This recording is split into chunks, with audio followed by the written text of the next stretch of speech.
Welcome to LadeyNews Highlights, and today we bring you what's trending in Nigeria and across the country. World Teachers Day. Unions demands improved welfare and full policy implementation. As Nigeria joined the global community to commemorate the 2025 World Teachers Day, teachers' unions across the country renewed their call for better welfare, enhanced working conditions, and full enforcement of the 65-year retirement age policy. At various events nationwide, education stakeholders lamented the slow implementation of the government promises, poor remuneration, and inadequate teaching resources, all of which they say continues to hinder the delivery of quality education. They urge that the federal and the state authorities to make teachers' welfare a top priority and ensure that existing commitments to the education sector are honored. World Teachers Day is celebrated globally on October 5 each year. Shehu Sani, secondary school certificate is enough for political office. Former Kaduna Central Senator Shehu Sani has stated that a secondary school certificate remains significant qualification for any Nigerian seeking elective or appointive political office. Sani made this remark on Monday following a report by Premium Times, which revealed that the University of Nigeria Nsukka UNN has disowned a Bachelor of Science degree allegedly presented by the Minister of Science, Technology and Innovation, Uche Nnadi. Court filings cited that the report indicated that Nnadi admitted in an affidavit before Justice Hawa of the Federal High Court in Abuja that the university did not issue him any degree certificate.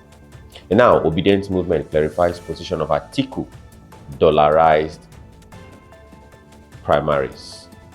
Supporters of the Labour Party's 2023 presidential candidate Peter Obi have clarified that their criticism of the monetization of party primaries was not targeted at former Vice President Atiku Abubakar. Speaking in an exclusive interview with The Punch, the national coordinator of the Obedient Movement Worldwide, Dr.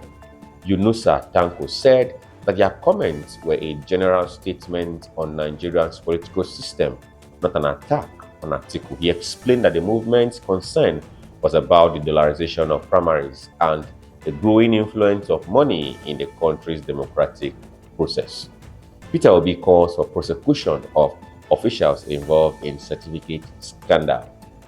Reacting to the controversy surrounding the Minister of Science, Technology and Investment, Uche Nnadi, over alleged certificate forgery, Peter Obi has called for prosecution of any public official found guilty of falsifying academic qualifications. In a statement released on Monday, the former Labour Party presidential candidate warned that allowing such offences to go unpunished could normalize corruption and erode public trust. He urged the government to take immediate and decisive action to restore integrity in public office.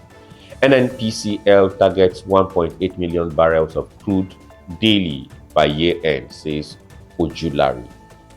The Group Chief Executive Officer of the Nigerian National Petroleum Commission Limited, Bashiru Ojulari, has disclosed that the company's aim to rise Nigerians' crude oil output to 1.8 million barrels per day before the end of 2025. Ojulari made the disclosure on Sunday night after briefing President Bola Tinubu at the State House in Abuja on the company's investment progress and operational milestones. According to him, Nigeria currently produces about 1.68 million barrels per day and highest in 5 years, alongside over 7 billion cubic feet of gas daily, marking significant growth in the sector.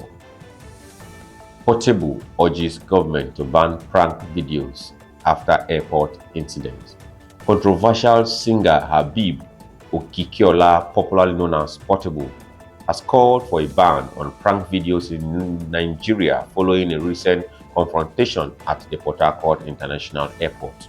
In a viral video, the singer, dressed in beige attire, was seen attempting to confront a prankster while security officials restrained him. The incident drew mixed reactions online, with many calling for better regulations of prank content that could endanger public safety.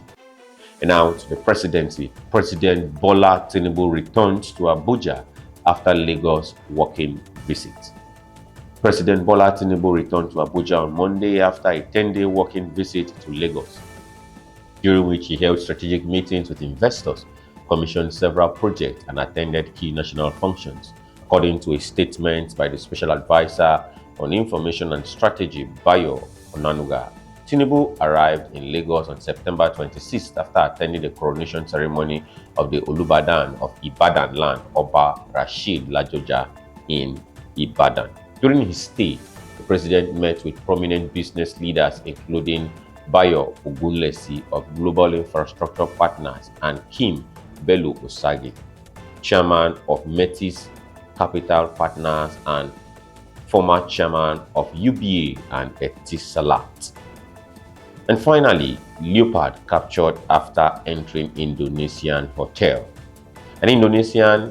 In Indonesia, authorities successfully captured a leopard that strayed into a hotel complex in Bandung, the capital West Java province, sparking panic among guests, according to Agus Arianto, head of the province conservation agency. The animal was tranquilized and safely removed around 10 a.m. local time. Hotel staff had earlier spotted a wild cat outside a second-floor guest room before contacting firefighters and conservation officials, who swiftly intervened to prevent any casualties. That's all we have for you today from LadeyNews. Do well to stay tuned for more updates, and bye for now.